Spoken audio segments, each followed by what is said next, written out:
ওসমান হাদির ঘটনার পরে আমাদের কাছে মনে হয়েছিল আমাদের যদি চেক পয়েন্ট প্রোটোকলটা খুব ভালোভাবে এক্সারসাইজ করতে পারতাম, তারা কি এলাকা ছেড়ে পালাতে পারতো?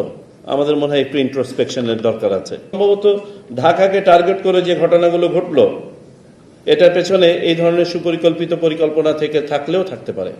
আমরা আর ভ্যান্ডালিজম দেখতে চাই না, মব দেখতে চাই না, কোন ধরনের পেশি শক্তি আমি দেখতে চাই না যে পুলিশের একজন সদস্যকে ইচ্ছা হচ্ছে আর কেউ অপমান করছে। অসম্ভব। This is not tolerated. এবং you will have full support of the election commission.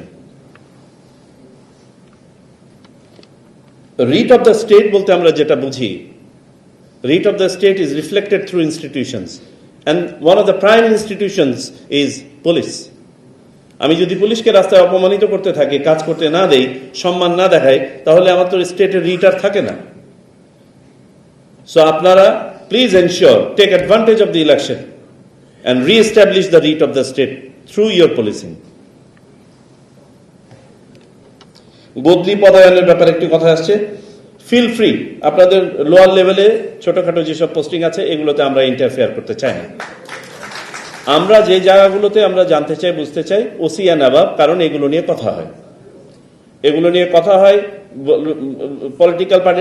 অন্তত আমি রিকোয়েস্ট পেতে থাকি তো যে এইখানে এই ওসিটাকে চেঞ্জ করে দেন, এখানে। সো আমরা এইগুলোর ব্যাপারে উইল বি লিটল কেয়ারফুল। আপনাদের ফ্রিডম অফ অ্যাকশনে আমরা কোনো বাধা হয়ে দাঁড়াতে চাই না।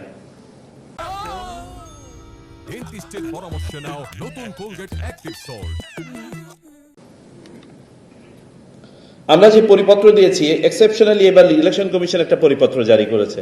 সাধারণত আইন শৃঙ্খলার উপরে পরিপত্র প্রথমে জারি করে স্বরাষ্ট্র মন্ত্রণালয়। আমরা এই বিশেষ সিচুয়েশনে আমরা একটা পরিপত্র জারি করেছি, সেখানে 13টা বিষয় আমরা উল্লেখ করেছি যেগুলো আমাদেরকে নিশ্চিত করতে হবে নিরাপত্তার ক্ষেত্রে। দয়া করে না পড়ে থাকলে পড়বেন। এবং সেখানে আমরা কতগুলো নির্দেশনা দিয়েছি। তার মধ্যে একটা হচ্ছে, দ্রুততম সময়ে আমরা জয়েন্ট অপারেশন শুরু করতে চাই।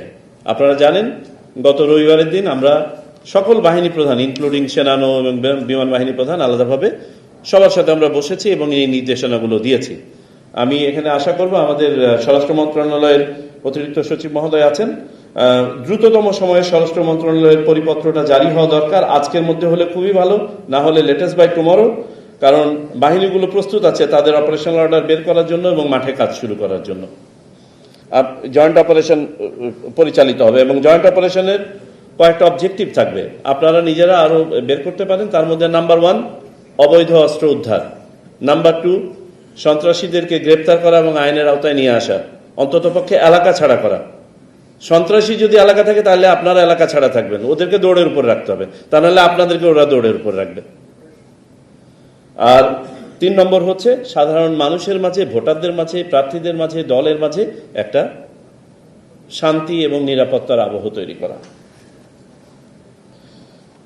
ডিপ্লয়মেন্টের ডিউরেশনের ব্যাপারে কথা হয়েছে। আমরা সাধারণভাবে নির্বাচনের সামনে ডিপ্লয়মেন্ট হয়, ভোট কেন্দ্রিক ডিপ্লয়মেন্ট হয় 5 দিন, কিন্তু আমাদের ডিপ্লয়মেন্ট তো আছে, এটা তো চলমান ডিপ্লয়মেন্ট। ভোট কেন্দ্রিক ডিপ্লয়মেন্টের সাথে বাজেটের ইমপ্লিকেশনস আছে, সেটা আলাদা। বাকিগুলো তো চলমান এবং এটা চলমান থাকবে।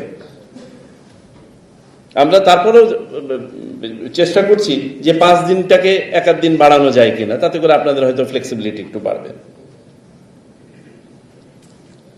আমরা খেয়াল করছি যে নির্বাচনকে সামনে রেখে, এটা আসলে সম্ভবত একটা প্যাটার্নও, শহর কেন্দ্রিক ঘটনা ঘটানোর প্রবণতা বেশি।